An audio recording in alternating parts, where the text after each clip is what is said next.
We'll call the May 6th meeting of the Jefferson County Planning Commission to order. We'll start with roll call. Warren Oxer, Here. David Bramer, Here. David Ferguson, Here. Jenny Beverly, here, Lisa Hammock, Here. Ray Black, Present. Britt Copeland, Here. Larry Wynn, Here. Mike Pittman. Here. All right, we have a quorum. Everyone's here. We can proceed with our meeting. First item of business, did you receive our minutes for our last meeting? If you have an opportunity to review those, any changes, corrections? I did, and I recommend that we accept them as presented. All right, I have a motion to accept them as presented. Do I have a second? I'll second it. Have a second. Any further discussion? If not, all those in favor? Aye. All right, opposed? All right, our minutes pass. Anything that, any communications for the board and such? Do you have anything for us, Mike, or anything to update this on? All right. Then we'll move on. Our main item of business this evening is to continue our review of our UDO ordinances. We're going to be looking at our solar and our barrel house ordinances both. We have had several meetings of our technical review committee. And at those meetings, we have received a lot of input from the public. We've also received emails, letters from attorneys, so forth, that have been distributed to all of the Plan Commission meetings. We're at the point now that we feel that we've heard from all parties that are involved as such. There's been a lot of key issues that at the technical committees that we were able to reach a consensus on, especially on our barrel house ordinances. We've came down to probably about 4 or 5 items on the solar that we're needing to address. And so this evening, while the public is very welcome to be here and observe, and I can't say enough as to how much we've appreciated the input from the public that we've received, the letters as well as the attendance at the meetings and the input, but we will not be taking public input at the meeting this evening. This will be a discussion that will be between Plan Commission members, and we'll be making decisions as we move forward. Once our ordinances, the drafts are in draft form, there's another step that comes about to this yet, though, to where there's another opportunity for public input. Once we can get these put in draft form, we're going to make them available on the county's website, so everyone will have access, and there will be a public hearing scheduled. That those of you that attended the BZA hearing, it would be somewhat similar to that. Individuals will be given a length of time to come up and address, and the Plan Commission will listen to all of that input. And either that evening or in meeting sometime after that, we will be making a decision as to a vote as to recommend the ordinances as written or make some changes to them and send them on to the commissioners. After we make our recommendations, the commissioners meeting, they will have the final say on that. So this evening, everyone's more than welcome to observe, but we're not doing the public comment side of it. So at this time, we've got Amy Williams here. I'll let her kind of lead us through it. We're going to start with the barrel ordinances. We could have a long meeting. We've got 4 or 5 things, and if at all possible, would like to be able to reach a consensus. I'm sure we're not going to have 100% agreement as to where those things would go, but at a certain point, you have to take a position and move forward. And that's where we are this evening. We're gonna start with the easier one. Talk about bourbon first. So I think To be like. well, I should David might be right. Did pass that one out, so we can kind of run through that as we get to one page. Warren and I went back and forth actually today on one item. And you remember those meetings, there was lots of side conversations going on some of these too. So I pulled out all my edits I had written down on this one page when we get to it that we can go through, but just to make sure we got it right. Okay, so on the bourbon ones, and I think most folks have been informed through a lot of our meetings. So I'm not gonna go into every nitty gritty thing, but I'll highlight all of the different changes and stop me if you want more info, if that sounds good. But it's defining that within the ag district. So again, these changes are made in the actual ordinance, draft ordinance right now. They have track changes on, but we're not showing them, just showing them with highlights for simplicity's sake here. And I've only put the pages that were effective in your packet right now. So in ag, it would be defining that the winery brewery distillery is an artisan, which is the smaller ones. If that is correct, then within the NB, which is the neighborhood business district, it would be the same thing, so it's the special exception. And then within the general business, that's where your artisan becomes permitted. The only change there was the little asterisk, because we now have a use standard on those. And same thing with the non-artisan is still a special exception. The change was the asterisk there. And then within I1, your artisan becomes permitted and non-artisan is a special exception. And then I2 is where we get into artisan and non-artisan are permitted uses. So big and little are permitted uses. And then this is where we've added barrel warehouses as non-VOCs. So that's the ones that don't make the black mold stuff. That's going to be permitted if it's non-VOC. So distilled like vodka, no spirits or things that are completely sealed. And then VOC ones would be a special exception. Then the next change on 46, this is within our ag tourism standard. And basically previously we had, prohibited uses. So we just listed that the barrel house VOCs are prohibited, just so it's clear. No one has to interpret that. We did leave the winery, brewery, distillery not accessory to an active ag use. So again, if it's accessory to an active ag use, it can be considered ag tourism, but it can't have the VOC items in there. The next page on 83 to 84, this is the new standard that's getting inserted. That was the reason for the little asterisk on the use tables. So we've got the purpose that we had put in there and just some general standards that have to apply with all our, building codes and laws. We're looking at a maximum number of barrels on a parcel. So with its artisan, the threshold there is 100 barrels that have VOC emissions. The non-artisan is 10,000 barrels. And then if you're doing the barrel warehouses, which is like the rick houses and that sort of thing, the VOC ones are 40,000. And non-VOC, there's no limit. So those can be as many barrels as you'd like on site. And then we do define that as it's 7 days or fewer. Because again, if they're literally barreling, sometimes they ship them off to a rick house off site. That's fine. We're not counting those barrels. The height we did define. So it is maximum height permitted by the zoning district or 55 feet for this those structures with a sprinkler system. Or without, thank you, David.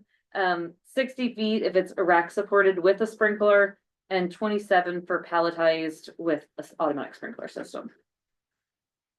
And then we do have minimum separations between these structures. So 200 feet if it does not have an automatic sprinkler system. If you remember, that really is coming from Kentucky's statutes. They have much more robust statutes on distilled spirits storage. So 200 feet and then 100 feet if it does have an automatic sprinkler system. The theory on that is if it does catch on fire, you're just containing it, you let that one burn. Is usually their theory on that.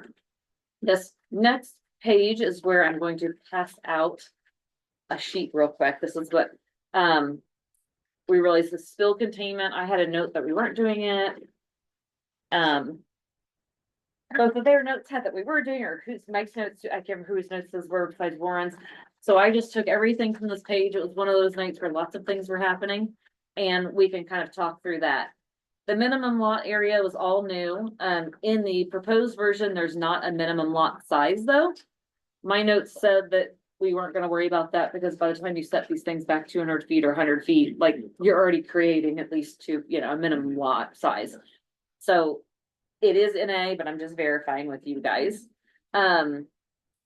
Your winery, that was for your artisan. For the bigger ones, it would be 20 acres. VOC barrel houses would be 50 and non-VOC would be 10 acres. So if we're still good with the NA for the artisan, we can leave that. I just want to verify that with you guys. I think we're all right. Okay, so we're not gonna, we won't worry about the 2 acres. We'll leave that as an A, as the yellow highlighted Unless copy. someone feels different. I use than different that. colors of highlights on purpose. You wouldn't confuse them. The yellow highlight, we'll keep that one then. And then the minimum setbacks, this was, I don't think we had any questions on these back and No. forth, but It was 200 feet from a property line or right of way. 230 feet, it's not dedicated right of way. 300 feet from any structure used to store beverages that don't have VOC emissions. 600 feet from any structure that is used to store spirits for more than 7 days that could result in VOC. So if it's a VOC emission one, it needs to be further back. And then basically a quarter mile, which is 1,320 feet for any structure used to store mature barrels for more than 7 days that would result in VOC emissions. We also have a couple asterisks underneath that you can kind of see that, again, it can be reduced with mutual agreement, right? People don't care, that's fine. On your blue highlight, I added a third footnote for questions. This one actually relates to the minimum number of barrels on a single parcel. I had a note that we were looking at any parcels that are contiguous and are same ownership or operation are considered a single parcel, right? So if I have 4 parcels, but really, it's really one. So you can't put more than 10,000 barrels or whatever it may We be on want to there. add that back into, Yeah, and that's why I had, don't want Yays to give and them nays a on give that. around that they break it into separate Okay. parcels to get around part of it. right, so we'll add that footnote back in that goes with the maximum number of barrels, top of that chart. And then I added the spill containment back in there, so Yeah, this, I don't think we had any, some of you remember, I talked to a couple of you. When I went through, I saw we had that out in this latest version that I recalled, and part of it refreshed my memory. Lisa had brought up the possibility of requiring sprinkler on everything, and I said, well, I wasn't overly concerned because it would be separation on the buildings, plus we had the moat to separate. She said, well, I didn't see that in it. So I went back and looked, and she was correct. It was not in there. So Correct. And I that's talked where- to Amy, I've talked with David. I don't recall any discussions wanting to pull that out. Do you? okay, and that's why I pulled all my notes from this page that day. 'Cause Yeah. I was like, So let's just make I sure think we that we do want to add that. back in. leave And that so in. what it reads right now is it's spill containment. This comes from, again, pulling some of the requirements from KRS, which is Kentucky Revised, their KRS, it's our Indiana code. Their version of this, so it's earthen dikes or containment trenches shall surround each barrel house. I did add in, this was not from Kentucky, is with more than 100 barrels of spirit, so that Mhm. keeps your artisan ones Out of. out of that. And that's why I use that threshold with solely, because it's Yes. artisan threshold for you Good. guys. And that it shall have a minimum volume to contain the quantity of liquids in the warehouse, so all the alcohol in the warehouse, plus the anticipated volume of water necessary for fire suppression over 20 minutes. Somebody can calculate that. But turn the fire hose off. How many gallons per minute are we spitting out here? So that's where, again, that was the second bullet point is a little simplified from what Mhm. Kentucky statutes are, but for our purposes. Okay.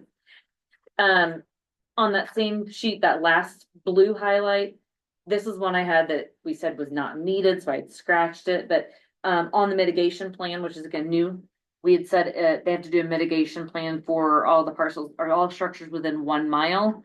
There was conversation about BZA could make it 3 miles. BZA could put a condition on anything, so that was the discussion, is that we didn't need that one, but wanted to make sure if we want that or not. You recall, David, I think we reached the conclusion to leave it the 1 mile, then the BZA could make it conditional if it needed. That's what I had written down. Okay, so we're not gonna include, We're not going. we won't include that. So we will be including the spill containment in footnote 3, if that may, off the blue sheet. Okay. And we also do require a development plan. That again, isn't necessarily like a discretionary thing, it's just showing compliance. And that you can say, yes, you comply with all of our codes before we issue you building permits, because if not, you still have to do it before you issue a building permit, so it helps us streamline that. Our definitions were added, so page 185, we added definitions for barrel house as well as VOC palletized, rack supported, and then VOC on the next page. So those got added in. And then we also further clarified our brewery, winery, distillery. Again, adding retail space to the idea, they're gonna sell something there, obviously. But also talking about those facilities or uses that are directly associated and necessary with the production, just to kind of clarify that. And then we did specify our thresholds. from what we just reviewed here on the artisan and non-artisan. And then the last two little ones are super simple because this list is probably me making sure if somebody goes distillery, we kind of reference them where to go, or winery. So those are the bourbon ones, and I've got the two again. Spill containment is in, and the footnote number 3 from the blue notes. Correct. Thoughts on the draft version of those? Is there any other areas there you want to visit, discuss? Thoughts on it? All of you, most of our technical committees may have missed a certain part of it. That's why I wanted to go back in, but I wanted mainly to highlight on the areas that we weren't as clear cut on. These aren't gonna be concrete dikes, they're just gonna be earth dikes. Is that right? Yes, That's usually- they could be earthen dikes. Yeah. Okay. Yes.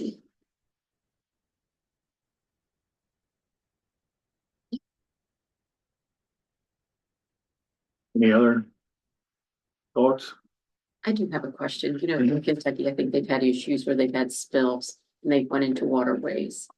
So when, I'm assuming they have to go for state review on these larger buildings anyway. Mhm. So location of where they're placed, not being by waterways would be something the state would look at, you think? Or They look at design release. I mean, they're looking at like the construction. you know, We would be looking here Yeah. as far as, that's one of the reasons Waterways. we're requiring the moats that would take care of that. And then also depending on what's the area, I believe our development plan calls for review by our drainage board. Yes, or we What- define drainage board and see that Yes, as yes. whoever has that So there authority. is another step there that if it was going in an area to where there's quite a bit, then they are worried from watershed, we have another step of approval there as well. Anything else? On these larger ones, and this may not the time to bring it up or ask, but on the larger scale ones, we need a set of an application fee larger than our normal one, because this isn't going to be our normal expertise to work on something like this. Or not, I don't know. I think it's likely that we could need a larger application fee, but that's something that we can discuss separate from the zoning changes. That can be done at any time. That's part of our procedures and so forth, and When your fee schedule. we can establish a fee Yeah. schedule separate from. And we talked a little, because I know that was one thing we talked about even with the other amendments and uses that there's probably a fee schedule, but that's not in your ordinance. That would be a separate. We purposely wrote it that way, so we didn't have to go through an entire ordinance process every time we want to change the fee schedule as such. Right, and starting July 1, there is a new state statute now that will be on adopting a whole new ordinance that you're not doing or making significant amendments to sections, so it's not super different, but there is a new process. So. And it only applies to advisory plan commissions, so you're in luck, but you. But we're not approving the ordinances as such, but I would entertain a motion that we move forward with this set of draft for the barrel ordinances for our next step, which would be the public hearing. I'll make that motion. Motion, have a second? I'll second. Any discussion? All in favor? Aye, opposed? All right, now we'll move over to the others, and I don't believe we'll get through those quite as quick.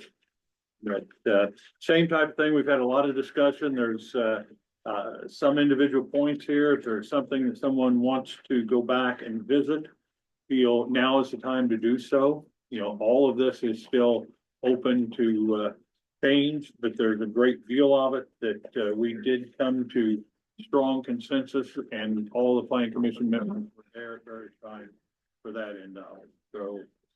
see here. And there is one area where it was Monday, I think Warren reviewed it over the weekend and I rearranged a few, and I'll point that out when I get to it. So I'll do the same thing again. Yes, If that works. That We're works. just gonna start on through. I'm writing a date on this, so I always have to write. So I know I have the current draft. All right. Oops, sorry.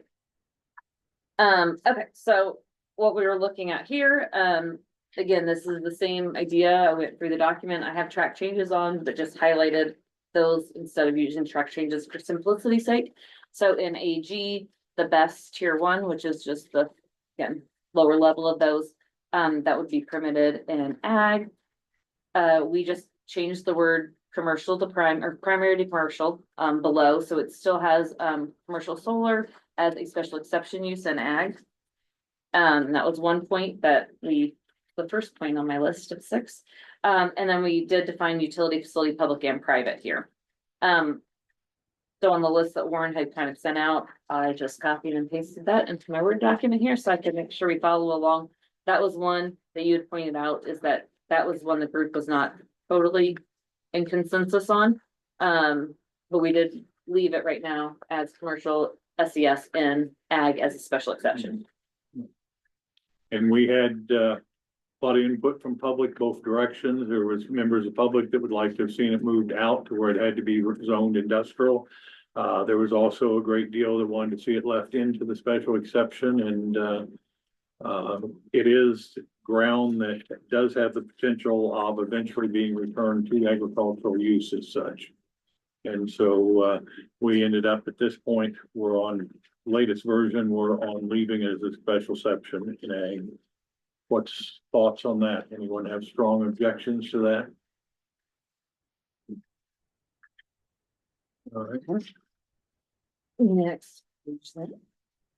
All right, so then in our R1, this is adding the best tier 1 as accessories permitted, and then just defining public facility as public, utility facility as public, read tonight, as a special exception, because we've now defined them as public and private. R2 is the same exact thing, as well as R3. So there's 3 easier ones to cover.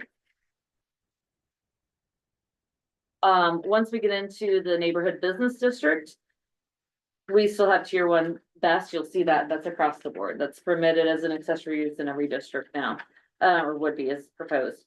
Within the special exception, so commercial SES, this was previously in there and it was listed as our community scale or whatever the smaller scale was, if less than 10 acres. So I've just changed the terminology to align with that. If it's less than 10 acres, so that's what. Let me know if that one's not correct, and then obviously put public behind utility facility. So is that one still? Yes, we're leaving provisions that a small installation or manufacturing firm that wanted to have their own solar field to help supply their, and they were happened to be in a NB district, they would be able to apply for a special exception to be able to put in up to 10 acres of solar in that area. Any thoughts there? And remember, our definition is for accessory is where the energy produced is intended really for on-site use. So, right, you want to put it on your roof, even ground mounted, but it's on-site use. So, versus the commercial is intended to be put back on the grid for use elsewhere. Okay. All right. So when we get into general business, your tier 1 best is still there like before. It's the same thing as, it's literally the same thing as neighborhood business. So previously it was the smaller scaled. It's at less than 10 acres. I've just updated that to be the commercial less than 10 acres. So as long as we're still good with that. And we're talking, it's really small. It's not necessarily really commercial, honestly. But Clarification on fenced in, that means with like a barrier for blockage of inline sight. no, so the fence area is just they're gonna have a perimeter fence. Okay. It might not necessarily be on the property line, probably it's inward, especially when we start to talk about setbacks here in a minute. It will be in from the property line. So basically it's, when we're saying 10 acres within the fenced area, it's not including a 50-foot setback or whatever the setback is for that fence. So it's usually gonna be their chain link fence with possibly barbed wire on the top. If that, I can't remember what I think we put no barbed wire, right? No barbed wire. So it's gonna be their security fence though, their perimeter fence. And there's other, in the various districts, general business, neighborhood business, I1, I2, there are screening requirements there that we'll are get, yeah, part we of do the get into steps to those. go along with that as well. Certain things, so. So then within I1, your tier 1 best is still there like before. Your tier 2 best, which are the bigger battery energy storage systems, the ones that come in the containment containers and whatnot. That's gonna be a special exception in I2. Commercial solar is still in there. Again, we changed it from primary to commercial. And then we defined either utility facilities, public and private. So we did add a footnote on there too, and that is just defining that the best systems have to also comply with all the insurance requirements of the solar. This was, you don't have a use standard on battery energy storage systems. So without creating a use standard for that, this is one area to tuck it into. One question that I know Warren had brought up too, when we were just walking through these drafts is, should we also require them to meet the setbacks of the commercial solar, the best systems, tier 2? That's up to you. That was just it was one of my points I put on my list here to discuss with you guys. What's your thoughts on setbacks on the battery systems? I've had some concerns. There's been some major fires at these locations around the country. If we ended up, might be something come back, because we're not quite sure we're gonna end up with on setbacks yet on the, And yeah, Solar. that can be we can, let's circle back it to is on the that. last on my list. Let's circle back to that. But right now they're complying with all of the insurance requirements. Mhm. Okay. All right, and then when you go to I2 on the following page, again, we're pretty much looking the same thing here. So commercial solar would be a special exception, and so would the tier 2 best. The major change that we've had here, not since our last technical committee, but when we discussed this in detail at the technical committee level, we did reach a consensus that the best tier 2 systems would not be allowed as a special exception in an ag district. That if they were wanting to go with a battery system, they would have to have a zoning change if the property was not already zoned I1 or I2. And At least that that zoning parcel. change could be given on a conditional basis to where if they had to get the approval from the BZA for the special exception afterwards. If they don't get the approval of the BZA, the zoning doesn't stay in place. Is that correct? It can be structured that way. You can do, planning commission would need to make that as Make a, that recommendation of the commission. They could just straight out change the zoning, but there seemed to be a pretty good understanding that areas that were put in as far as large battery storages, we're not dealing with the type of acreages that we are on the other. And it's highly unlikely going to see those return to farm ground down the road. yeah, and there were state amendments that came into play, was it House Bill or Senate Bill 425? Senate Bill 425. So creating energy zones basically in the state. It started with wind and solar in it, that got stripped out of it, so basically it's other forms of energy, which is battery storage, nuclear, all other things. So there are amendments that will go into effect July 1st on that. So if there are energy zones, the state has more jurisdiction and control now on saying yes or no than we do. If So I understood that correctly, most of those areas, at least where we're dealing with, would be areas that are already zoned industrial. They would match up, correct?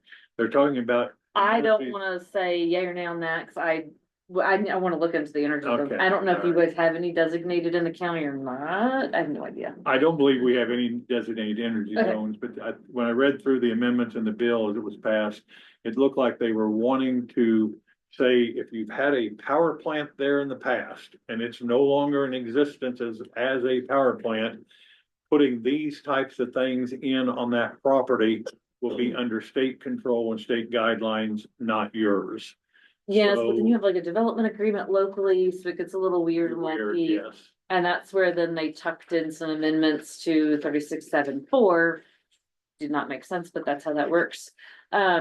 In terms of the amendment process for Mhm. zoning ordinances, that's how that works. That seems to work.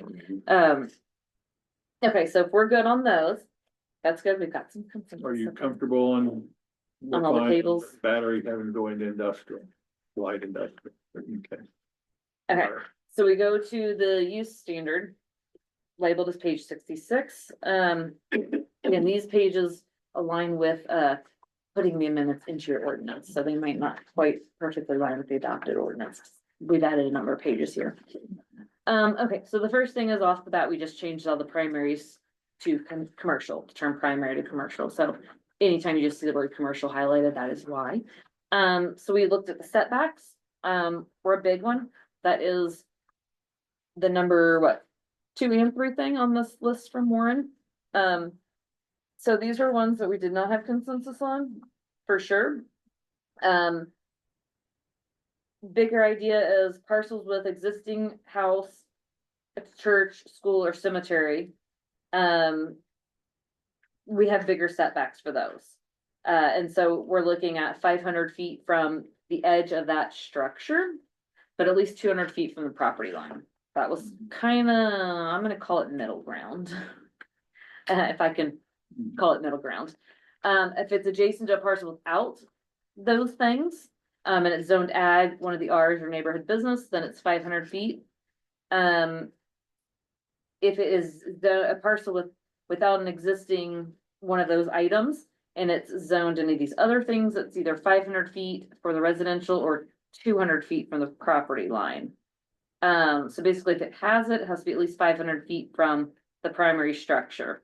But at least, again, if you're next to it and it's way in the back 40, you're just 200 feet from the line. Anything that is platted for residential is 500 feet. So the idea there is it's probably a small lot anyway, because it's platted. So we're just gonna go from the property line there. And then if you don't have any of those things, then it's right now still 500, which seems they're all the same. So this is where it kind of gets a little like, I don't know where you guys want to land on this. But we divided it into, does it have an existing house, church, or school? Is it platted for residential? And if it doesn't have either of those, what do we do? Right? There were a lot of different categories on that.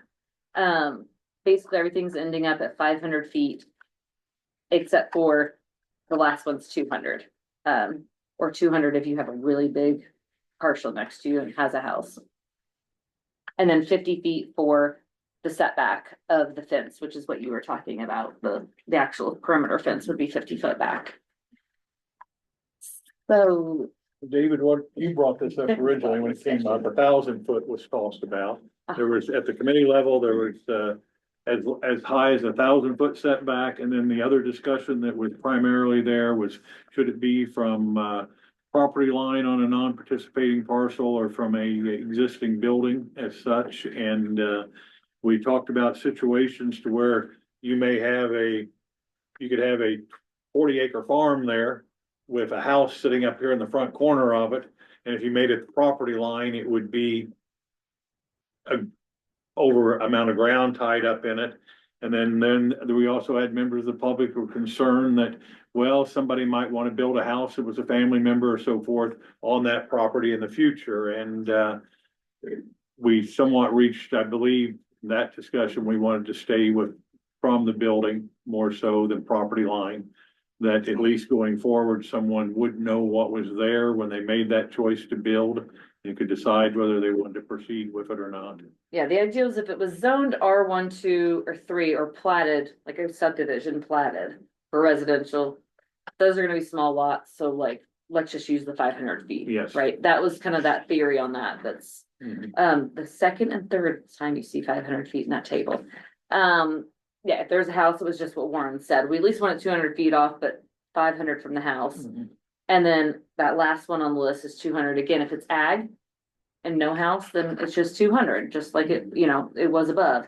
Or if it's business or industrial, it's just 200. We're definitely as concerned about the business and industrial. And then also the thought process on bringing it down from 1,000 to the 500 was the fact that we've also increased some requirements on the screening, having to extend horizontally from the edges of the house. So it's not. You added more screening, so you reduced. We added more screening. So it's basically they're 200 feet or 500 feet. That's the kind of theory on this. And all of these are considerably, or what is our current? Your current is, I believe, considerably it's lower. the zoning district Okay, setback, so it's not a lot at all. But you require again some buffer yards and some screening in there. You would require that continuous screening in it currently. what's your thoughts? David had me run a program on our GIS system. It wasn't perfect. We can't go from the structure, but we can go from the address on the parcels. So we did a 500 and 1,000 foot setbacks. 1,000 foot pretty much ate up all the land. I mean, if you took one little section where it's got some houses and structures and then just some basic farm ground. And on the 1,000 foot, you had about that much farmland left. On a 500 foot, you had a pretty good chunk. So I would think we don't want to go to the 1,000. That's my point there. I mean, if I get it. I don't know, David, if you had a chance to play with that, but we looked at it like that. No, I haven't had a chance to play with it, but the reason I threw out 1,000 is we've got some setbacks in our current ordinances now that have that. And then when we were having our hearings on this, a lot of the things was people living were concerned about the noise and just quality of life with it so close to their house. But 500 feet should accommodate most of those concerns. But that was the reason I threw out the 1,000 was what I heard during the BZA meeting, and that we do have setbacks of that already in our ordinances. So to try to keep things, consistent throughout our ordinances, that's why I threw out the 1,000.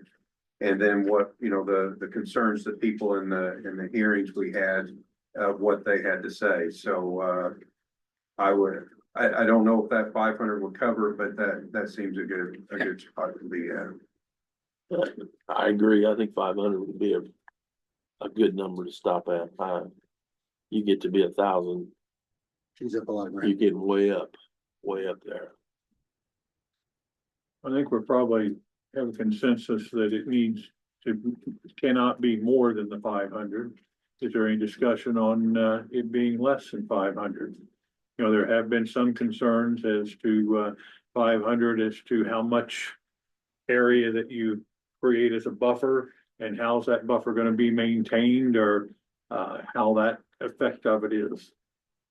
But also wanting to protect existing homes. Now, in quite a few locations, it may be participating property owners, or maybe areas there that and no homes, so forth. So it's not even going to be the issue on the that side. Yeah, we do have in there that if the adjoining non-participating owner doesn't care, you can reduce that. You know what I mean? They can reduce it if the neighbor says, Neighbor says I'm super, fine with bring it on up.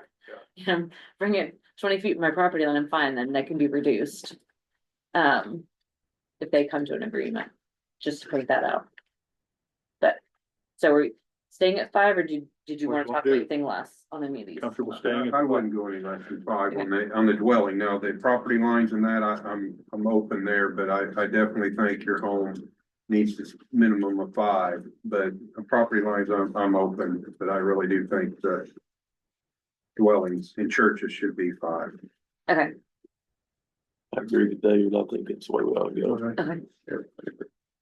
Everyone in agreement? All right. Now, would this be a time to hit, you want to apply the same setbacks to the battery storage systems? The tier 2, the big The one. tier 2, the big ones. I agree. Okay. All right, something to that. Okay. Going to the next page. This was one of his Warren's points as well to discuss. The committee had discussed setbacks between projects. So this was one we were back and forth on as well. Some were saying like, we don't need this at all. And some were saying a mile. So right now it's there because it's easier to scratch out. If you want to X this out, I think there's, I don't know, seems to be discussion on both sides. So you all We've got, discuss. we've got 3 things here that almost have to be thought of as one You want to just do, one decision. Yes, let's I can go through those. So, go through those 3 if things. you're on They all page tie very closely together. on page 67, the very first thing, setbacks between commercial SES projects, that's the 1 mile. That's the one where you've gone back and forth to just delete it or keep it. If you skip down, what Warren is referring to under C, maximum project size. This is one, again, the committee was back and forth on, and they settled, I feel like this, but there was not a consensus on it at 400 acres. That is gonna limit, the ability to really get any economies to do commercial scale solar. And then the land cap of 4,000, that was 4,000 acres. Right now, it's still saying that the plan commission should reevaluate that when it reaches 75%. I know there's thoughts on that. There's thoughts on the 4,000. 4,000 is like about maybe 2% of your ag land. Is that correct, Warren? Yes. Roughly speaking. No, it's not 10% of our Oh. ag. 10% of the ag, yes. 10%. About, Sorry, it okay. happens to be also fairly close to 2% of the total land area in the That's county. what I was saying. Is if you take the proving ground Yeah. property north of the firing line, which is essentially not in the county, except for any usable purposes. So But, those were the the three solar to talk people about. were very vocal that if we put a 400-acre cap, that you were essentially saying no to solar. And, you know, it has not been my intent when we started this process to outright say no to solar. I have wanted to be able to come up with a, solution that could provide enough protection for surrounding property owners. And yet, and the county as a whole going forward, especially on the decommissioning in some areas there. And also have initially wanted to limit, because there's an impact. Our comprehensive plan states that we protect farm ground. And so some way to look at a cap to where we are not pushing farm clear out of the county once you open the door on the solar coming in. And so that's where we've looked at the 4,000 and so forth. But I do feel we need to have some serious discussion on the 400-acre size limitation. Personally, I see if we have the cap at 4,000, I don't know that we need a size limitation on one particular That was project. gonna be my question. If you cap it, what difference does it make What whether it's difference does it 400 make? or? And I would 1,000 actually or prefer to whatever. possibly see it all in, you know, one area versus scattered quite as much. Now, the only thing that I do think, and I think we've talked about it here briefly, we need to do differently after watching the BZA go through this, is it's not like we're getting 1,000 or 2,000 acres of this and it's all one contiguous adjoining parcel of ground. It will be 50 acres here, maybe a couple hundred here, and the situations are different from each of those locations. One of those locations may strictly be on county roads, not have any adjoining properties. Another one could be on state highways, could be closer to many different things. And when you ask your BZA to look at 15 parcels and then make one decision 50 probably. on the whole thing, that's a difficult thing to do, because there may be part of it that is approval and there's not problems. And there's another location that it could be, but we're not wanting to go through, everyone sat through the hearing last time. And don't want to have 10, 15 individual hearings, but I've been informed that you could have one hearing to hear from everyone involved. And then each of these by the BZA would be decided on their own merits individually. Is that correct? That was the one thing that I said, Warren and I talked about, it's tucked in and later we talk about procedures. That again, I'm not seeing this necessarily done. You're gonna run it by legal counsel to make sure. But he said any of the contiguous areas. So if it's 50 parcels, you might have 10 different contiguous areas.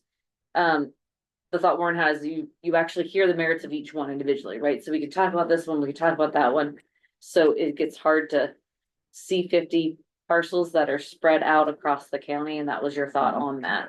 And there are different ownerships as well, even though it's one solar Oh, yeah, company usually making it's the 50 different application, owners usually probably. there's then quite a still few share. different owners as well. 43. There's not anywhere else that we've ever dealt with something like that before. They come in wanting a special exception or a zoning change, you're normally dealing with one big lump of property. And you look at it and versus, Some are easements for Yes. underground, you know what I Yes. mean? Transmission connections, yes, some are actual structures, they're all, so that was his kind of thought, and it's tucked in. That's where I wanted to point out, we moved a couple things around and added that one in the procedures, so.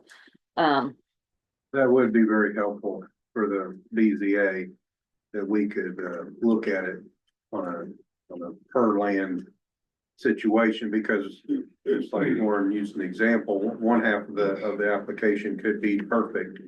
The other half might be closer to a church or a school or, wetlands or, those kind of things that wouldn't really fit.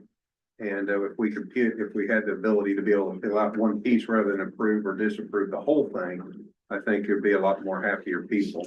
Yeah, external and committee meetings, I think somebody's suggestion was to make them all different applications. I'm like, you don't wanna open that. We don't Do want not, that. please. That's gonna sound very horrible. It would still I be would just have one to be sick that application. night. Because that would be, you don't wanna do that meeting 10 times. Like, that would be horrible. For everybody at home to sit through. So I guess it's the three thoughts. If you are doing a lane coverage cap, it sounds like at least a couple are saying scratch the minimum project size. Is that, we'll start with that one. Is that good? Maximum. Or the maximum, sorry. Thank you. Can I scratch CI? Okay, I'm seeing heads saying, Scratching. speak now. I am. I got a question on this land cap thing. Mhm. If we do, if we go with the land cap and, let's say that, Mike's got 100 acres, but only 50 of it is going under solar. Are we gonna count it all as 100 part of that 4,000, or are we only gonna count the 50? We are gonna count with whatever's within the fenced area. So like he might only use half of his farm for solar, right? Fence 50 And if he acres. fenced 50 acres and that's what counts, if he has another 50 acres, that's his own. So the setback area is not really. Correct. Setback areas are not included then. Or any other land, you don't, like, you've got woodlands or wetlands or whatever, that's not counted. So if the land is in the application, shouldn't it be considered part of that? That's up to you.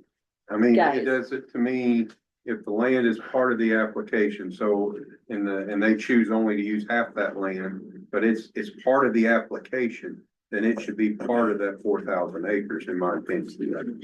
This is also one I That was what I was getting at. sent out to Warren that should go to your legal counsel too with some of the recent state amendments too, just to make sure that we're compliant with that.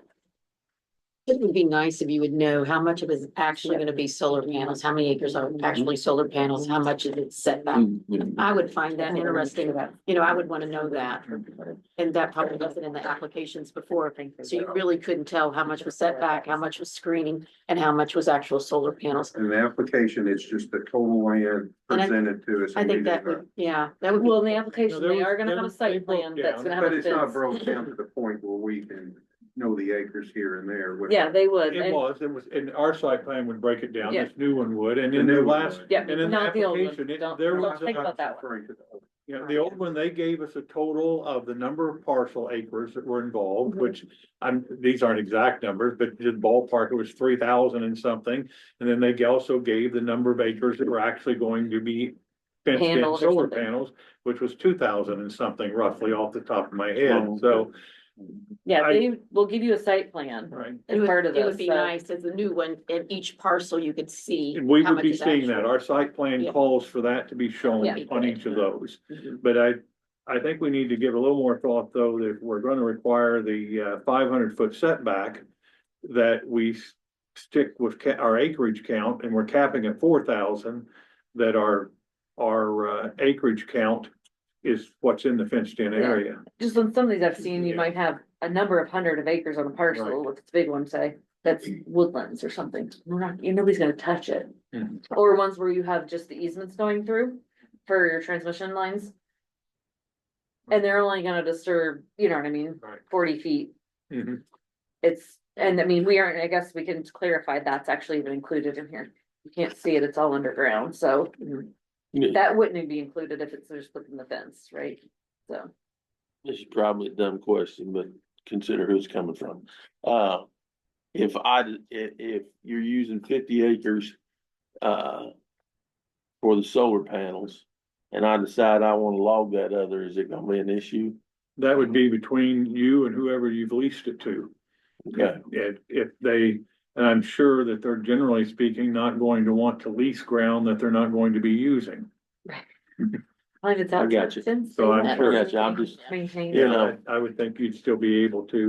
Now, the leases that I have seen, Mhm. you know, the ground that they actually end up leasing that stays in, they have total control over that. You no longer have a say on it, but Okay, that's what I was wondering. right. What's your thoughts, David? You comfortable with that if we just do it, if we stay at 4,000? Yeah, just determining on how we determine it. I just, It's gonna be by your legal descriptions. Well, they'll have a site plan that draws your fence and it will say Yes, 32.74 acres. You know what I mean, within the fence, they'll So have it- drawings to show you that. It would only be the fenced acres. Yeah, right no now, actually it's solar only the panels, fence acres, so it doesn't include like your underground transmission lines or, you know what I mean? Because, Or even screening. yeah, or your screening area or like setback or areas that are not used outside of the fence. Cause again, if they have 50 acres of woodlands over here, they're not gonna fence that. And And they're they're not- probably not even they're lease not that. even That's gonna be leasing that. still, Yeah. it's still gonna be yours to do what you want with, you know what I mean? and you're talking accessories would be, any accessories they build also, not just the panels. Yeah, I mean, my understanding, they're gonna wanna fence those or secure them in some fashion because, right. It'd be You don't in the wanna just leave it. area. It would be. Yeah. You don't want people in it. Yeah, so. Sounds like we're keeping 4,000 and we're keeping the fenced area. Okay.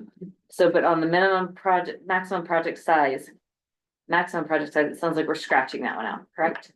Okay, so get rid of maximum project size. I am keeping CII as lane cap coverage caps is the same. What about the separation then between projects? It sounded like get rid of that if we're already gonna, yeah. so we're gonna get rid of the separation between commercial SES. That's just, oh, all right, that works. So we do have setbacks from the right of way on this page as well, the second item. Mhm. That's still 50 feet from the edge of the right of way or 80 if you don't have dedicated right of way. That's. Maybe from the center of the road. Yes, center of the road, yes, and that extra 30 feet is standard across everything we do in the ordinance, cause if we don't have right of way. And it's just assumed right of way by state statute, we need to grab that.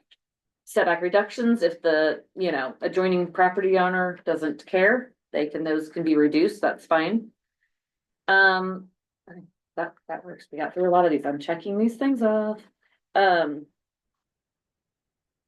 Those were all the big topics, actually, on Warren's email, so woohoo. All right, so screening is the next thing that's being bumped up. Currently, it's just required to have that continuous screening. Again, this was massaged for sure. When we looked at this, you have to provide it along all property lines with the commercial SES. This excludes, we're not screening in the perimeter fencing, right? We're not really worried about that. And non-SES structures, like so, and your example, if you still have a house on your parcel, right, and you're just gonna do a portion of it as solar, we're not screening your house. That's, you just leased it out, so you're good. And then additional screening that complies with this section may be required by the BZA if there's a clear community need. That's like anything BZA can put conditions on.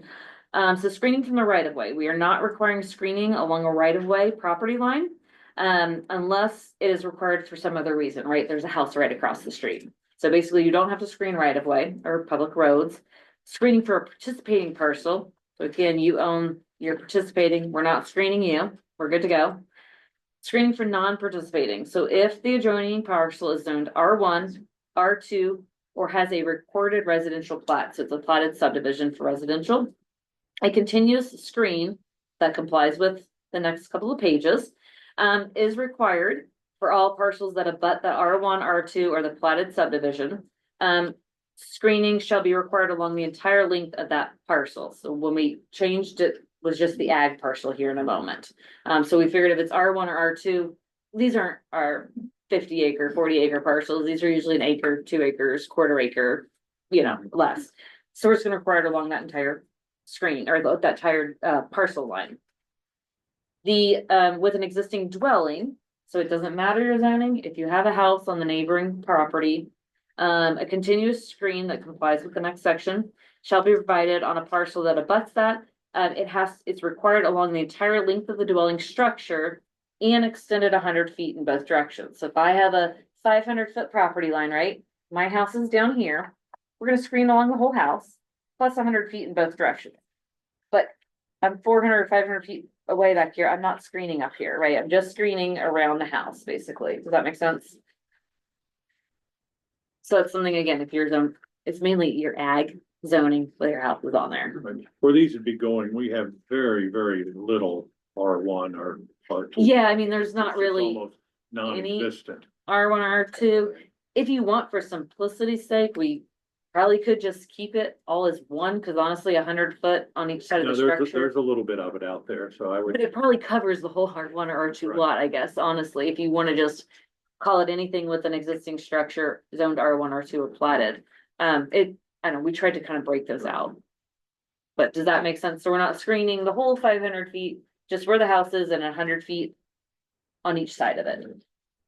Okay, so everybody's good with that. Other parcels, it's not required, that do not include an existing dwelling, are not zoned R1 or R2, or not platted for residential subdivision. So then we added some specifications and materials. The screening has to be located within 150 feet of the property line, right? So I can't put it like way far back. It has to be within 150 feet of that property line on their parcel, not on your parcel. It has to consist of either evergreen trees or opaque fencing. So we define what those are. We've put some species in there, or that is approved by, with the development plan or by the administrator. So again, there's some other species that are probably applicable, right? We left that kind of in there as don't have to go through a variance if we just want a slightly different species on there. We put that they need, how they should be arranged, 15 foot on, in a triangular spacing pattern. Again, allowing for variation by the administrative development plan approval, because if we use a different species, or, we want to make sure that that does correlate. They should have to be a minimum of 6 feet tall at the time of planting and reach at least 15 foot and maturity height, and plan it according to industry standards. The fencing could consist of either pressure treated wood, cedar, wood composite, commercial grade vinyl, or another material that's similar that's approved by the admin or by the development plan. Barbed wire, chain link with privacy slats or fabric are not considered opaque, so that's not gonna work. All screening shall be comprised of commercial grade materials, and galvanized. We had a lot of discussion on some of the actual materials on these we'll get into here, but the security or perimeter fencing that's required here in a minute can meet both requirements if they use, the same materials that comply with this. Typically, though, they're not going to want to. State building code requires, again, different things within that, so likely they would have their own perimeter security fence, and then somewhere on that parcel, either the evergreens or another opaque fence, like a wooden fence or a vinyl fence or something. And they have to be, structurally stable. Again, the screening reductions can be waived if your neighbor does not care. They can be waived. And then with that development plan, you have to show us where your screening's going, that screening plan. And the maintenance, you have to maintain it. If it dies, you need, or, gets knocked over, you need to replace that. Questions on that one? we could have all kinds of discussions over what kind of nursery stock and so forth. We did that evening, and some people like this one or not that one, but we put in some of the main ones and then left it open that when development plans submitted. Yeah, depending on what administration and so forth. We did They have had the some- Virginia pine bees. Yeah, and some they of these got some suggestions. flexibility And I talked there. to one of our And landscapers. then about something I that. didn't mention earlier on this short comment when I was talking about we'll treat the parcels that are not contiguous separately. There is a provision, if it's a parcel that's just separated by a road, it's on both sides of the road, that's considered one Yeah. parcel that, or one part of application, so it would not separate just because of a road splitting it up. So on page 69, it just changed to primary to commercial. Go to 70, so communication lines, we had some stuff in here on this one, but it got revamped. Basically, anything, they all have to be within an easement, parcel, or right of way. If it isn't the right of way, you gotta talk to whoever owns that road, right? That's kind of standard. Power communications within the fenced area, so it's inside of my perimeter fence. Anything that is basically more of that, like mid to low voltage, so 34.5 or that or greater, needs to be buried underground. You all did specify a depth to bury that. Anything that's less than 34.5 kilovolts, again, that's like your module connections, your low voltage stuff, that can be above ground. No one was concerned about that. And then outside of the fenced area, those have to be buried underground. That's what your current ordinance says. You guys did add the 48 inches below ground. And you added the warning tape installed directly over a line at 12 to 18 inches. So those last few things were specified and added in there. We do have an exemption. We expanded that kind of exemption there. That again, BZA can obviously change that, right? I mean, they can grant exemptions or variances to these things. But we did want to, you all wanted to specify that the highway department needed to kind of sign off on that, especially the right of way. And that some of those things might require external expertise as well. And then we specified it's power substation as well. So any thoughts on that power and communication line section? I know there were some thoughts on the depth. Yes, Right, I is what we got talked feedback with, on, but- when I talked with one of our board members, they questioned, was the 48 inches necessary? And so I revisited that a little bit and, it was interesting. It did not pass through as such, but the state of Indiana, when they were looking at taking this to where it would be under state control for all the requirements instead of local, in their recommendations or their ordinance that they were putting together for the state, they basically stated the same thing that we have, except for the marker tape. We've added the marker tape. That once you were outside of the fenced in areas, that it needed to be, they worded it at a depth of at least 48 inches below grade so as not to interfere with drainage tile or ditch repairs or other. Another depth as necessary by conditions as determined by consultation. So And those in the original 1389. 1628. Okay. 1628, and that one was put through, so. And it was in the original, but it got pulled Yeah, out yeah, it's got pulled out later, so, by committee or something. I'm comfortable with the 48, it reduces the chances of county getting into it, cleaning ditches, or water company running a water service in, or that type of thing, and that's just outside of the fenced-in areas, that's not within the fenced-in. The fence and within you have it specified at 36 inches. Right, and then we still have the provision that, and it's been the same as it has beginning, once from the substation on, when they're running the high voltage, those are not practical to put underground. The expense of doing so is just almost. Substation to substation. And so from substation to substation, those can be ran above ground. And that's what your current Current ordinance. says. We just specified project substation. Yes. Should be all good there? Okay. Alright, so then the fencing, unless others required by state or federal regulation, again, these apply to all the fencing. So all components have to be, excluding the enclosed or secured buildings, have to be enclosed with a perimeter fence that's at least 7 feet in height. So your panels, your, transformers, all that stuff needs to be enclosed.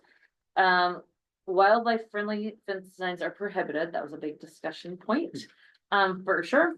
And then barbed wire is also prohibited except on the substation or as required by state or federal law. So there are some state, again, statutes on the fences, in terms of building code for the perimeter fences. I believe it's 6 foot with a foot of barbed wire or a 7-foot fence. So, are you wanting on that one? I guess the substation, I know obviously that has to have barbed wire. That's a whole different animal there. Are you wanting to specify on the perimeter fence as required by state or federal law? Or is that just on the I think substation? when we had discussions, we were more comfortable with the appearance and looks without the barbed wire unless it was Yeah. required by state or federal law. Right, it was required, not like not a one of a pick A or B. I'm gonna make sure I just like reinforce that a little. Okay. And then they have to have structural stability. That's the last one on that page, and that gets defined on page 71. So all the perimeter fences will be chain link, unless an alternative is approved, and they have to comply with a number of standards. So these were kind of fed in from a number of vendors that Warren had talked to, and then I went and pulled the ASTM standards rather than writing out all those specs. So basically we talk about the frame in the first one, the fabric in the second one, the installation, and the third one, the tension wire.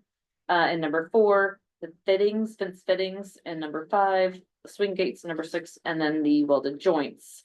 And 7 and 8 is the oak chain link fence shall be grounded as required by state or local building code. So again, all of those ASTMs refer to a certain spec that Warren had been able to get Right, from the some of your feed, vendors. from the feedback from fence manufacturers, fence installers, so on and so forth, I talked to, there's nothing out of here that is out of line at all with It's a, basically a commercial grade with fence. commercial grade It was fence. just not a as such. residential. We're not trying to go overboard there, but we also are putting in a quality fence that, is gonna hold up and last and not rust away too awfully quick. The other is we were requiring a Knox box or an emergency key box of some sort, so that if something does happen, our EMS folks can get in there as needed. And they have to be maintained, all fences have to be maintained. Alright, so moving on to stormwater. On this, On the fence. oh yeah, What's the policy, as things happen, fences get tore down throughout the years due to wrecks or trees falling on them or whatever, what's the obligation to keep that fence maintained? they would have to keep it maintained. That's part of, I mean, I I always didn't see hope it that in when the here. car hits it and the police report comes in, they report that as property damage, so they can, you know what I mean? Get that through insurance too, but just like if someone ran into your mailbox, you still have to replace it, right? I mean, but if a tree hopefully you falls get on money. it, that's not necessarily gonna happen. I just wanna make sure there's verbiage in here Yeah. the expectation. Yeah, is. it just has to be maintained at all times in good repair, free of rust and corrosion. So if you did see a fence, that's when you'd issue a violation and they fix it. If it's their perimeter fence, so my guess is that they're gonna wanna secure that back up, so, they'll get it pretty quickly, I would imagine. Alright, so on stormwater and, whatnot, we added in, basically it's the NPDES, which is our, non-pollution discharge elimination system. That is the permits for any of, anything that we just wrote as administered by item to specify that, and that you have to comply with any drainage ordinances that the county has. The other applicable codes, really, we just added in that the panels and equipment should be UL certified. Nobody seemed to have issues with that one. The glare on page 72, so again, they should be, commercial SES should be designed and constructed to minimize the glare on adjacent properties, roadways. We basically don't want them to interfere with cars or planes flying. Again, this was just slightly modified from your current, that we specify the airports are the ones that are regulated by the FAA or within your airport overlay district. So there were state amendments on that too. I think you still apply. I was gonna double check for you guys. Signal interference, this is just pulling from the guidance to be a solar ready community from state statute. So basically you can't interfere with any television, microwave, ag, military defense, radio, weather, Doppler. Sound levels is also from that same section of state statute, which is a hourly average sound level of 58 weighted decibels. And it is measured at the outer wall of a dwelling of a non-participating. And then prohibited locations, this was new, but didn't really have much discussion. That they just can't be within a flood hazard area, so it's your floodways, floodplains. They can't be within a wetland or waterway regulated by Indiana DNR or Army Corps of Engineers. Right. So the next section was on maintenance, damage and repair. So damage to the public infrastructure. These were things that the committee, I feel like, had a good bit of discussion on. And any damages to those waterways, drainage that you guys don't start have field tiles, but we did leave that in, or other related infrastructure, basically has to be fixed by the project owner to or meets or exceeds the drainage board's approvals, basically. And that they do have to cover all of those costs to maintain those. Or to fix those. We also then have the acts of God, violence unforeseen, And basically, if something does happen, right, they have, which they have no control over, everything should be repaired within 12 months. And that is, the 12 months is also that threshold for decommissioning, so. Questions on that one? All right. Moving right along, 73, it was the public road use agreement. So this came in, again, had a good bit of discussion. If you're gonna basically close roads, you need to notify folks so that they will know about that. And the threshold you guys had done was 10 minutes or more. Again, if it's a quick closure, it's probably not a big deal, but if it's for a couple of days, we probably need to let folks know what's the thought process there. And the public road use agreement. This was another one that got a good amount of discussion. And that basically the project owner has to enter into a road use agreement with the highway department and commissioners. So that it's basically saying, which roads are we gonna use? Let's make sure that those roads actually have a pavement, depth and everything to support those types of vehicles, and that if something does get torn up, we know how to fix it and don't cause traffic issues as well. So that does have to be in effect, and then we do list everything that needs to be in that road use agreement at a minimum.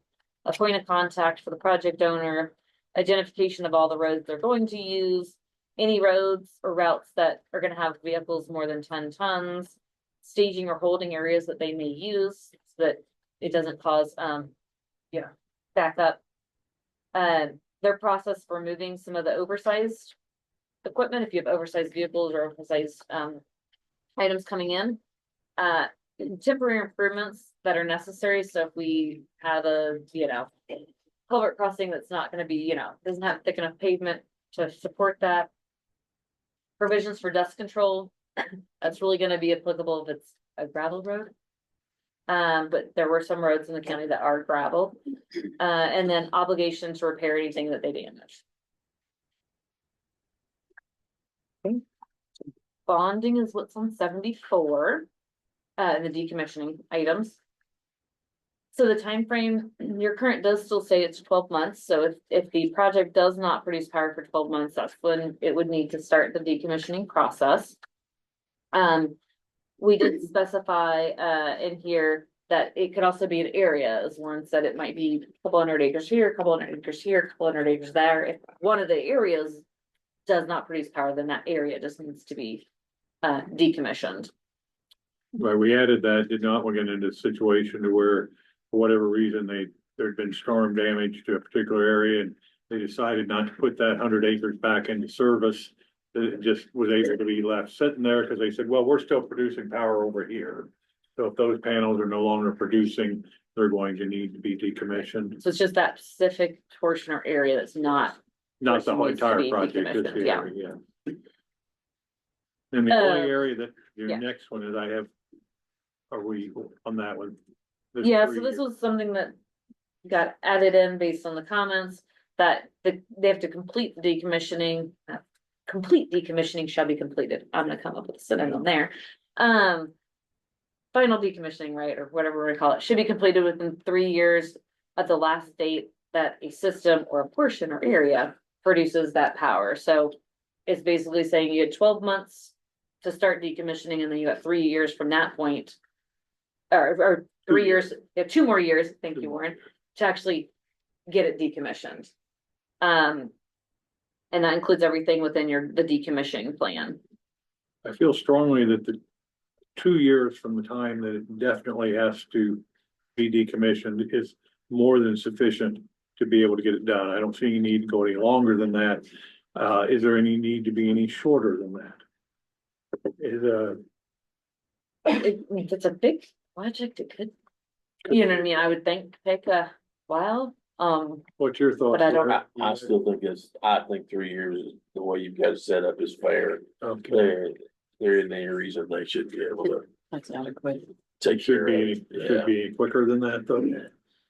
Or you think that's, You got so many things that play into that, okay, weather conditions and okay.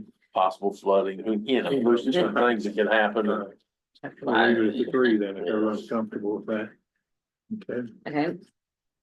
So the decommissioning plan, it is required, it has to be approved by the Board of Commissioners, and You guys did add that it needs to be recorded at the recorder's office, just so everybody knows where it is. The plan requirements, this is what has to go into that decommissioning plan. A site restoration plan. So the only thing we added to that, and you can see a lot of that text was already in there.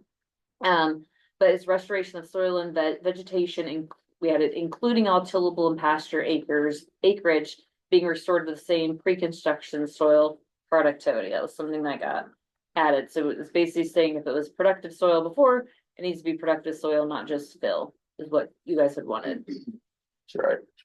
And then the decommissioning costs, so the owner has to provide an estimate and the required bond amount, so we'll talk about that in a minute. And then it has to be agreed upon by the owner and by the board of commissioners. And it does not, this is something that is a change, it does not include salvage, basically. Your current ordinance allows it to include salvage value. The required bond, again, something that's been updated. So a bond or an equivalent that's acceptable to the board of commissioners has to be provided. It has to be a bond that can, if a bond cannot be secured, then they can talk about, again, that equivalent that's approved. It could be some other depositing into an escrow or some other surety that the board of commissioners approves. Bond has to be equal to 125% of those costs. And it should be reevaluated every 3 years, just to see if costs have changed.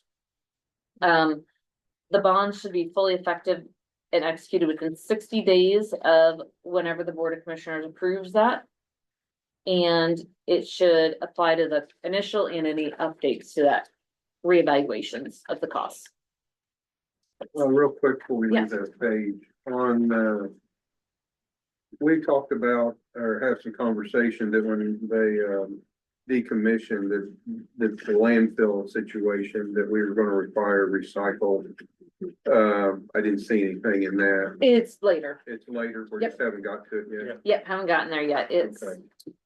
on 76. Okay. Okay. So.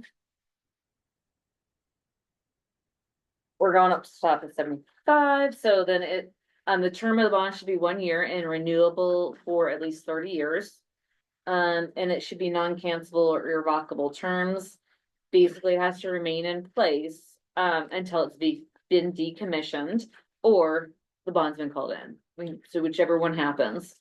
And that we did go back and forth on the notice if the bond's not been, renewed.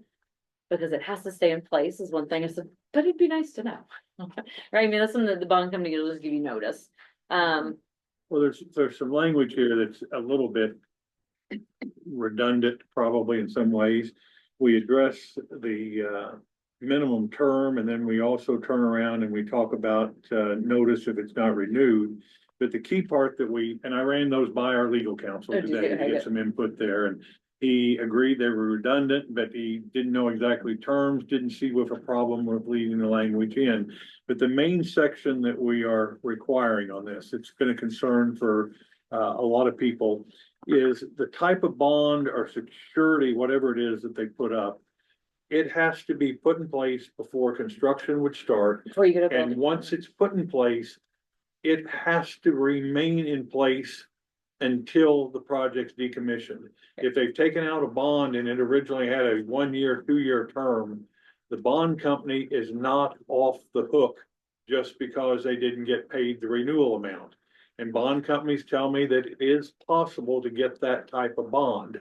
It takes a little bit more financial backing and so forth. So if we didn't have a bond that is not good until it's decommissioned, or financial surety that's not good till it's decommissioned, it's not really worth much to you. You know, the letters of credit. company gets it all Thank built you. and realizes they're going out of business after year 20 and decides, well, we're running tight on money, we stopped paying the bond, and by the time it came around for us to collect, there wouldn't be anything to collect for. And so what it may be very common, instead of being a bond, some solar companies have actually put a certain amount of deposit into an escrow account with an escrow agreement that is between the county and so forth. There's several different ways it could be covered, but we may look, if we get a little bit more input on the legal side, this could strengthen some yet. but it's mainly to be sure that we have a bond that once it's given. And there's a language as we go a little bit further, that at the time they make the application for this, they don't have to have the bond in place at that point, but they do have to be able to demonstrate that they can obtain the bond, or they have the financial ability to provide the surety of the bond. So we don't get through a process that we get the application and we get that approved, and then later on, we're back to arguing because they couldn't get the bond we wanted. So Yes. on it has at least 30 years. Why would we have that on there?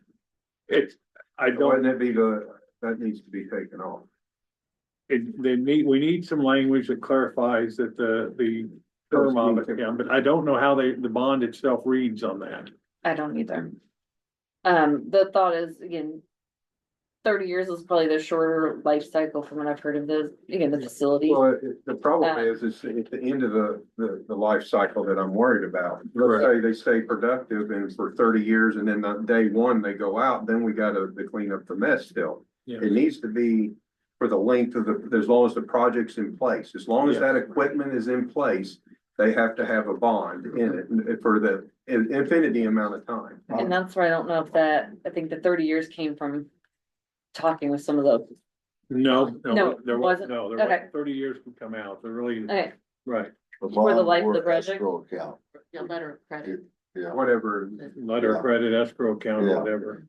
alright, so I'll just say renewable until decommissioning is complete. And the term of it basically is for the life of the project, right? Yeah, and that's what we kind of have in the next one. Yeah. And that, More or less. with I'll change C, we that may want for to you. match that language up a little bit better So too. if that company sells that to another company, they'll still be required to have that same They'd bond. have, they could replace it with Right. another one that was equal to it or Okay, so forth, but yes. Okay, We may polish that language a little bit, but we're all in agreement of a bond that just has to be there from day one, cannot be revoked, canceled, and so forth. I made that note. From start to finish. Yes, from start to finish. And We then, don't want okay. to get stuck with what we have with firing range property of the Jefferson Proving Ground, or, Marble Hill has been sitting empty for a great number of years, that type of situation, and trying to put protections in to where that would occur. Couldn't occur, excuse me. So under our decommissioning plan requirements here, the fourth thing is insurance. So basically a general liability policy is required. Again, it gets into a lot of that detail there, but the dollar amounts were something that was added. So right now, before it just had said that's agreeable to, I think, the county commissioners or something like that. Now it's an occurrence of 5 million, aggregate of 10. So it's a 510. And then the environmental pollution liability policy was something that was added as well. And with a $5 million occurrence per occurrence. So that basically covers any pollution or environmental damage. And then certificates of insurance have to be provided. Any thoughts on this? Because the numbers were added and environmental was added since the last round based on comments that were sent over. Okay. And then the affidavit of responsibility, this is something that was added in with the committee, that basically those property owners just have to sign a sheet that says, yeah, we understand that obviously we're just leasing, ultimately I'm the property owner and I'm responsible. Right, we wanted to make it very clear that if everything fell apart and, the property owner that's going to be benefiting from this project for the number of years that they benefit, if the decommissioning does not take place, the company doesn't pay for it the way they should, Some bonds are the there, county will still be in a position to be able to hold the property owner responsible for any costs involved in that decommissioning on their property. And then the top of 76 are the last two requirements, that decommissioning plan. Number 6 is the binding agreement. Which basically just says the plan is binding to if they sell, if the solar owner sells, or the property owner. And then 7 is your recycling commitment that you guys added, and that was basically that they'll reuse or recycle pieces, parts, components that are can be reasonably reused. That's what would, so 7 items have to be in their plan. So letter S, I should say, is that operation permit, yeah, Let's hold up here. a yeah, second. of course. On these insurance requirements. Should we put something in there that requires them, they've got to give us notice on a yearly basis that they've upped them every year, you know, that they've renewed them? There's a cancellation clause in there. They Yeah, I can't be see that canceled without 60 days notice. Yeah, It to be the same. The only question I had on the limits is whether or not they're high enough, if we should maybe put some language, these would be the minimum, and leave a little bit of room to where commissioners or administrator could require higher if they thought that was necessary. And I think about every 5 years, that probably needs to increase at least. That, yes, there could be a need for increase because Like we have of, yes, the bond every 3 years, we Yeah. ought to probably put this in the same. Mhm. I would just use 3 years if we're using that on the bond. There's no sense of having 1, 3 and 1, 5. Right. I think just to make, for simplicity, to make it all 3. Do you Yeah. want, in our annual operating permit review on the bond and so forth, we could tie in a review of minimum insurance requirements. so on the insurance, are you saying, or as required by Board of Commissioners? Is that what you're saying? Well, we've said that, and we've also said two things. We've also said to review it every 3 years for needed value. We haven't talked about the operating permit. That's coming up here I guess shortly. that's what I'm saying though, like, we specify 5, 10 as your limits and then At the 10 minimum, or yeah. 5. Or as required by Yeah. Board of Commissioners, Yes, and then the renewal is still 5, 10 or as required by Board of Commissioners, right? We're just reevaluating that every 3 years, right? we're using the same insurance requirements over on the battery side, so. Yeah, I'm not as concerned about the insurance limits on the solar as I would be on a battery installation. There may need a reason to look and more information coming in. The battery would have depending on what it's located near, what's in the area and so forth, would have some higher limits on it.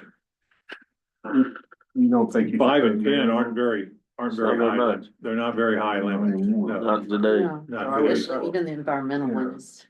I would put minimum rather than a set number. Okay. Does say minimum. Okay. This shall include a Minimum. minimum policy coverage of. so I'm gonna specify or as required by them, and then I'll put a reevaluation every 3 years to determine if the limits are still applicable as determined by Okay.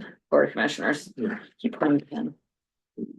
Sorry, You get all you bring the others in the room, I can point to them too. Okay, that works. Anything else on the decommissioning plan section? Before we move to the operation permit. Okay.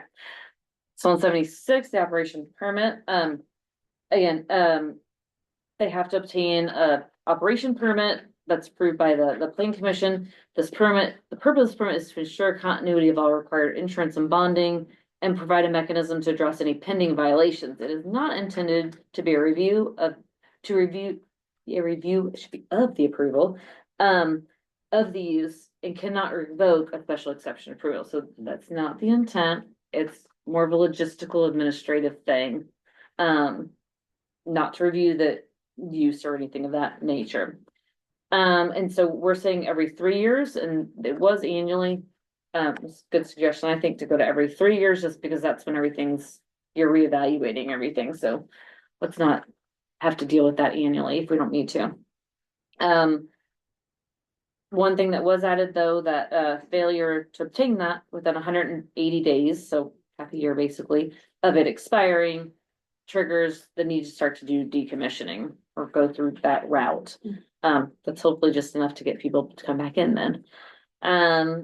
Want enough language there to be sure that some type of review took place. Every year was too often, but there needed to be some type of review on decommissioning and so forth every 3 years, and wanted to make sure that happened. That's why some of that language is added.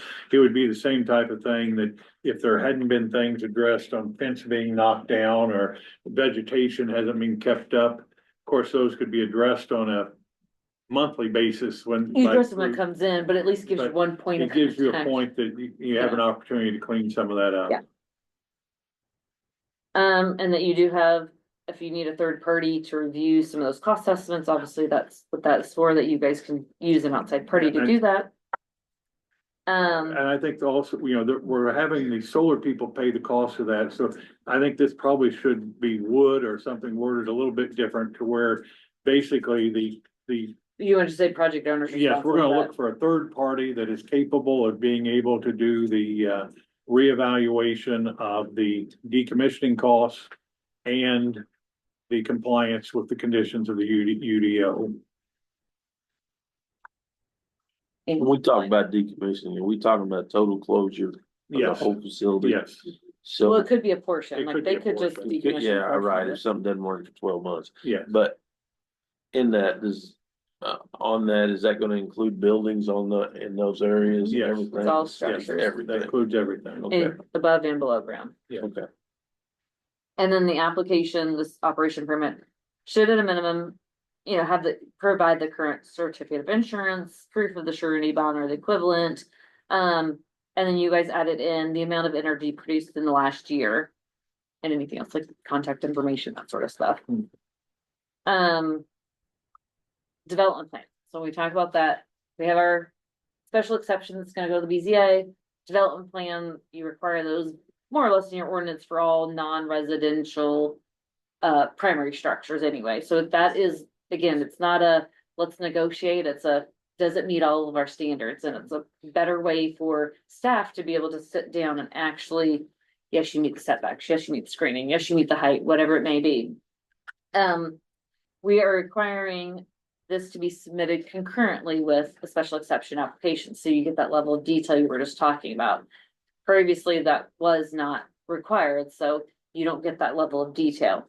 The thing I've pointed out is that BZA does not approve a development plan. That's a act of a plan commission or delegated to staff to make sure. So it's again, not a negotiation, it's just a black and white checklist, basically. But require them to be submitted concurrently.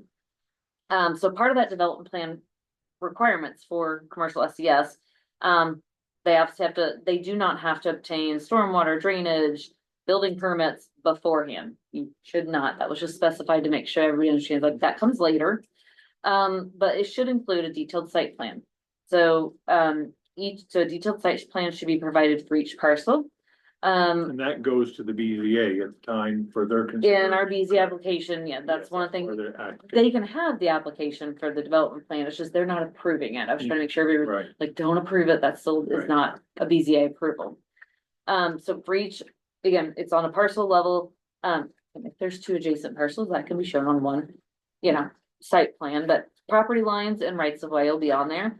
The zoning districts and overlays, the locations and setbacks of all the solar arrays, structures, or equipment. So where is that gonna be on your site?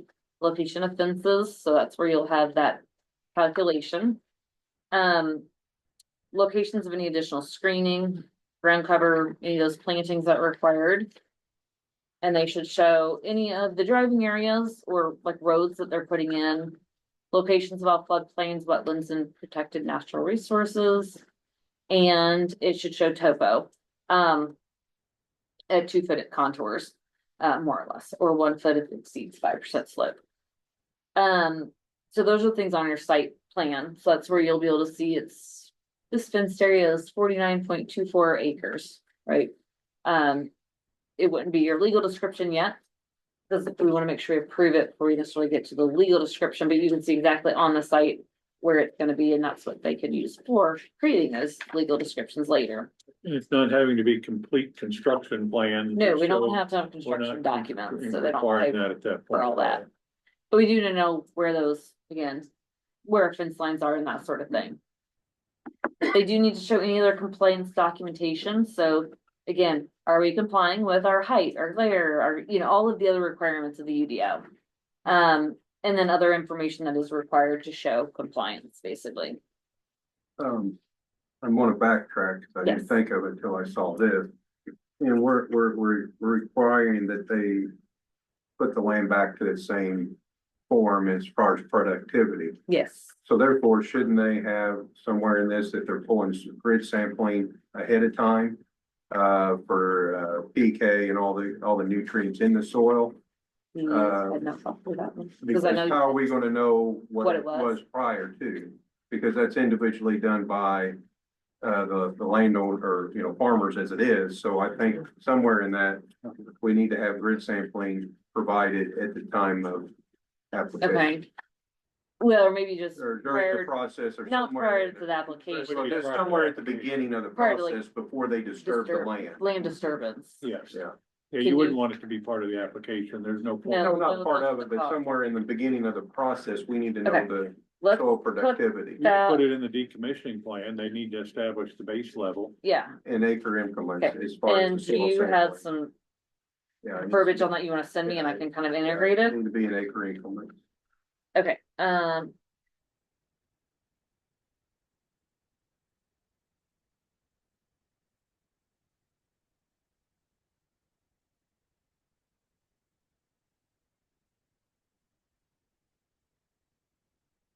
sorry, I'm writing that back under the decommissioning plan.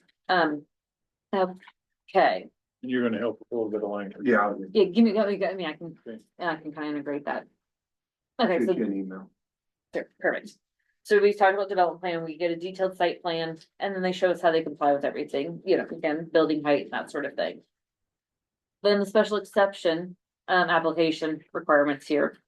This is, again, concurrent applications are required, so it says the development plan shall be submitted concurrently with the special exception application. And I did put the note that development plans are not approved by the BZA as outlined by this chapter, just as a reminder for in 10 years, those other folks know as you've moved on or something. The development plan, I also just, again, this is more of a specifying, so it's clear and nobody has to, you know, be questioning it. Development plan application, cannot be approved prior to the special exception use. Because if it's not a permitted use, right? So your BZA does your special exception, then you can approve your development plan. I just wanted to specify it's that order, so no one tries to, you know, get confused on that. If, all BZA approvals, this was something you guys added, of a commercial SES shall include a written commitment that binds them to the detailed site plan. That was something you guys wanted to add in, and turning in the site plan, I'm gonna keep this site plan. If that changes, it has to be approved by BZA, so this is the catch 22 of it. If BZA approves something and then you go through your development plan approval and it changes, BZA's gotta approve it. Again, and I were administering it, I would review that development plan and take care of any non-compliance before you get to BZA, you know what I mean? Hey, your setback isn't right or something. I think they can get to that point, but I put that in there, that note any amendments to the approved development plan application. You have to approve that if it's part of the binding or written commitment. The decommissioning plan is something else that needs to be, portions of the decommissioning plan also have to be submitted with your special exception.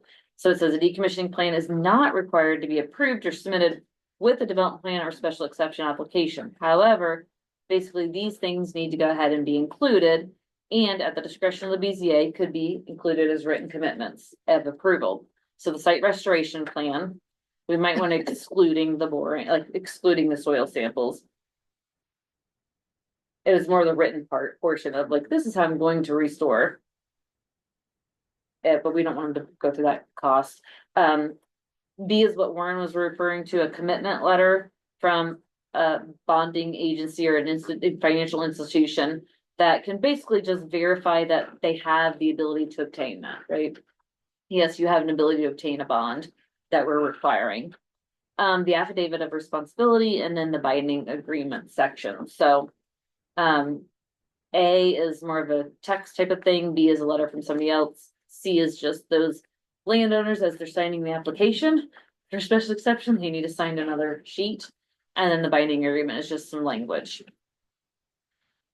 And then, so is there anything on those two items to start with those? So as the special exception comes in, they submit a development plan and they submit a couple pieces of the decommissioning plan.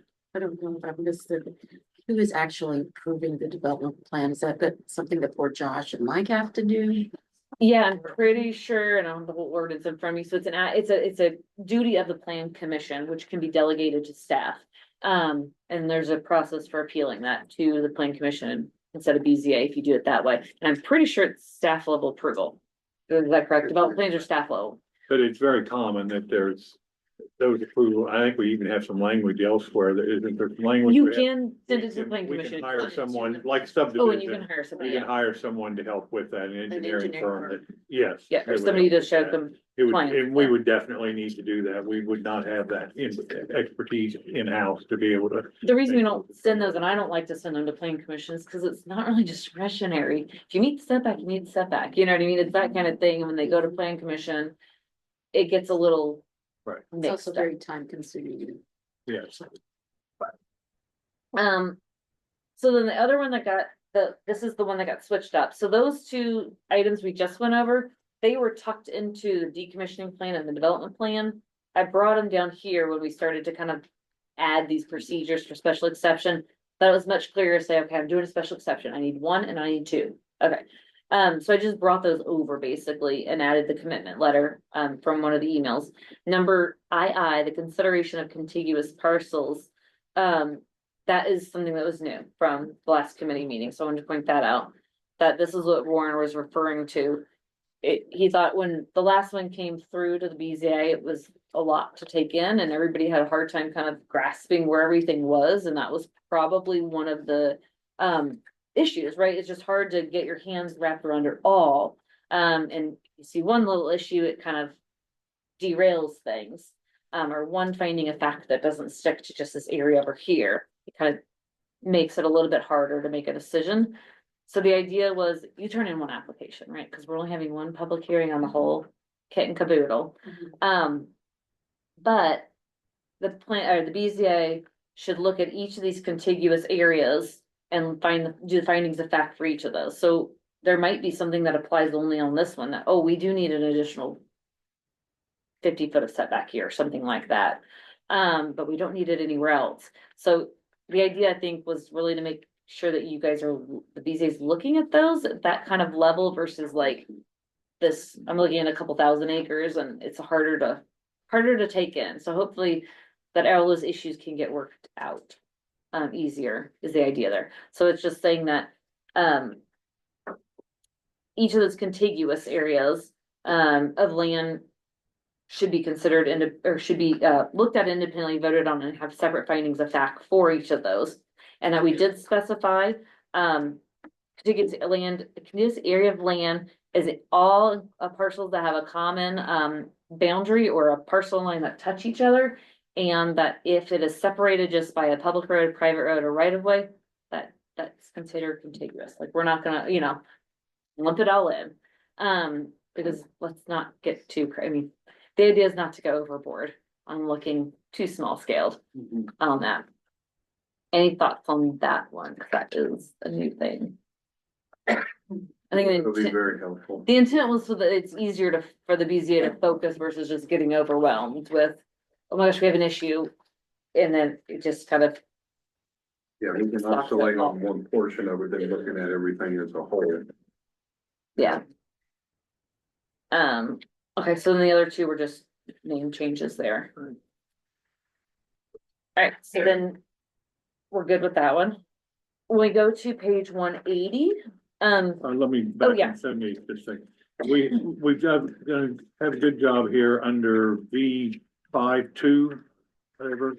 We've got language there that makes it clear the applicant's responsible for paying third-party inspector, inspect. Do we have language elsewhere to make it clear that the applicant is responsible for paying for the review of the plans, I will make sure, because I think that's in your procedures section, that again, for any, not just this use, any use, right? All right. A big industrial use comes in, you guys can't do the development plan of that. You just don't have staff to do that. I will double check.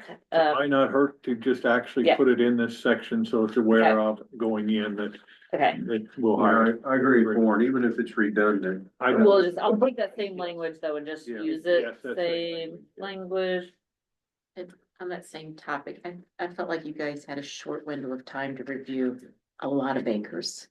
And I don't, it seemed like it was so quick for the Oh. BZA to be able to look at everything. Mhm. And I think, once you send everything off to an engineering firm and then it comes back, we may be short on our window of time. And I honestly, Amy, do you know what our window of time is? Once somebody submits an application? It's about a month is what you guys had, and that's pretty standard. I mean, I know in other communities, they've been like, we should know beforehand. I'm like, we didn't know until the month before. I mean, we might have known an idea of it, but I didn't know when it was exactly coming in. Exactly. But that's what I was getting at, because if you send this to an engineering firm, sometimes they don't have the staff to review something that quickly. You know, It's hard to find one. right, That does right, solar. so that's what I'm getting, they say, well, I can look at it in 3 weeks, well, Take it out Um, to 60 days then. From that. Is that Yeah, what and you're I will, correct? something like that, because it's just, Spotting I of know it's 30 hard to get days people to requirement. review. I'm gonna double back too on some Statute of may, the amendments. statute may have something. Yeah, cause I mean, like, so plating is 30, like, there are requirements that it's a Yeah. 30-day before you announce the date of a public hearing, so I'm just gonna hold it, so we can look at some of those as well. We'd like to have 60 days, if I'm hearing correctly, Well, something to like review that, the development plan for compliance before. Yeah, and we would, so with that, for sure, you can't approve the development plan, even if they submit it, they cannot approve it until the special exception's approved, because the use isn't permitted, right? Without that special exception approval, the use is not permitted, so. So would that impact you, the BZA? No, that doesn't, or the it development just- plan won't affect. No. It's It's the just final they got it. approval, it will not affect. the But DCA. you're saying you need more time between the special exception application being submitted to being, Yes, hearing. yes.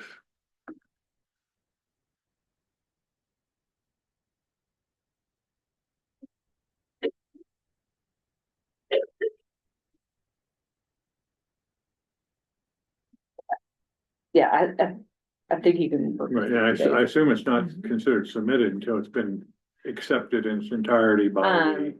A complete Administrative- application complete is what you'd be application, defined correct, as, so if okay. you're missing a component or a piece Right, of that, right. it's not a complete application. Right, and if we can go 60 days on complete application, Okay, after that, that's fine. Cause it's difficult to get anything done in 30 days. Mhm. yeah, one review of 40,000 acres and I had 350 acres, so there's a lot to do in that. Okay, so the next page, this is, did you get this one? This is a. Yeah, you got it. Hey, wait, no, do you have page 180 in there? Yep. Yeah. This is the one, you just had it on the wrong side, I was making Oh, sure. totally separate, really. Yeah, Yeah. so this is one that kind of relates, but this was a discussion that was had and added in. So in your violations right now, if there is a violation, you can't get a final inspection, right? So say you have a violation, you can't get a final inspection or an ILP, which is improvement location permit, like a building permit. That's already in there. That's the II right above the highlight.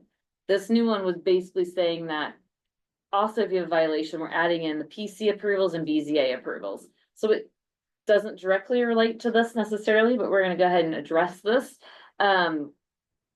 Basically, if you have a outstanding use violation, for example, right, and you've been sent a violation letter, you can't come in and then ask for a building permit for something unless it's fixing your violation, right? Totally gonna fix it. So it's just trying to put a little bit of a stop on if there's a violation on a parcel. You still can't come and ask for.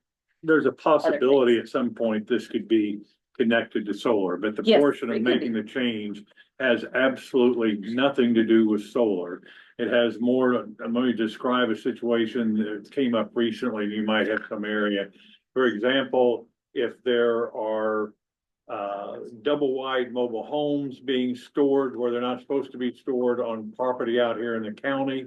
And we've cited them for the violation, could even have court action pending on it. And then they come in and say, we want to get a building permit to install a house or a double wide mobile home on that parcel of property. Until the violation has been corrected, you can't issue the building permit to be able to do that, if that makes sense to And you. that's from a pretty standard review.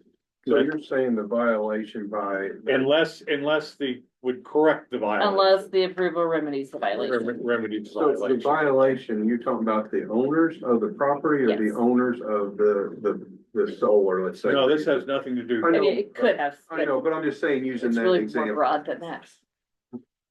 Yeah, so I mean, say someone who has, again, a use violation is an easy one, right? They're doing a use that's not legally permitted, was not ever legally permitted. They just decided to do that. We have a lot of those, right? I mean, counties do. they then come in and ask for a building permit.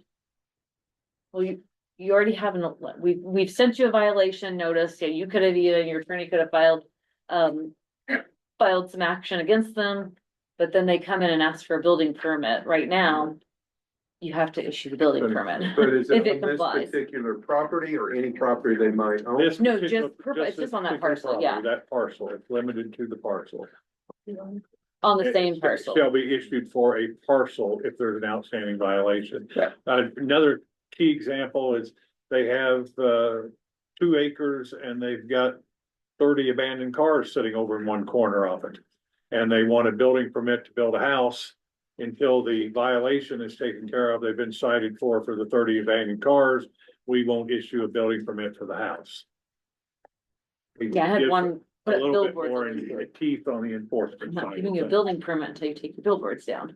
things. Yeah. Same premise. And it's something that's very common in a lot of ordinances, a lot of UDOs. Okay, then we get to definitions. We're there. So page 188 does best definitions. Again, our kind of break on those is the 600. In terms of like the level of the capacity here. I do want to know, so state statute has different levels in terms of their capacity, what they require. I think it's 1 kilowatt hour is what they, or 1 gig, not kilowatt, sorry, go up the next level, add my zeros. It's a little bit higher is the state definition of these. We've used a lower one because it's that break in a lot of the National Fire Protection agencies. So there's a gap of, a little bit there between ours and the state's definition, and just want to point that out. Basically, you're a little more conservative than the state here. Just wanted to point that out. But from like a national best practice, this is the thresholds that have been really used. In case someone ever asks you. Next page, then drainage board, we've talked about this one. We just did define it as the board, that's what it was defined as previously. Or the commissioners of the board has not been established by local ordinance.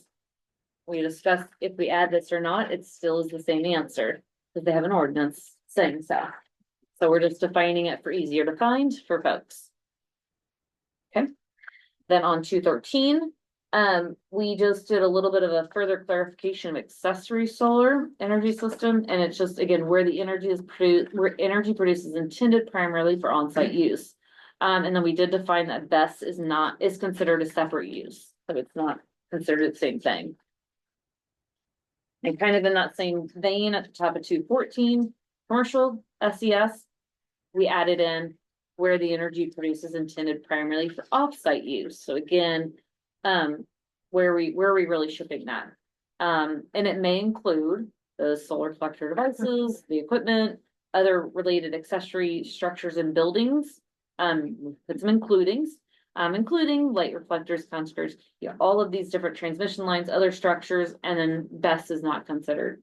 It's considered a separate use. So if you have that, it's 2 uses that need that approval. The top of 217, this is where we just define public and private utility facilities. So public is basically what's something that is under IURC.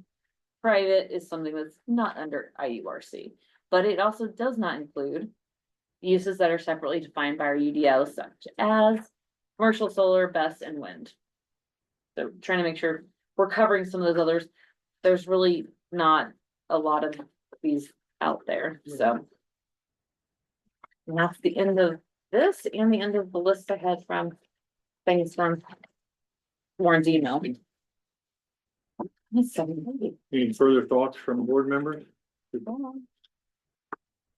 Does it make sense for us to, put something in there? Most of our building permits, of course, this would be done before the permits have like you've got a year to commence construction and so many years to complete. We already have that. You already have that. Any special exception is 12 to 9. 12 months, and then how long to complete? which one's get a building permit, and then your building permits say 12 months, or they've been extended, I think, twice by 6 months. Twice, it can be extended up to 3 years, I think, total. Couple times, yeah. The building permit, yes.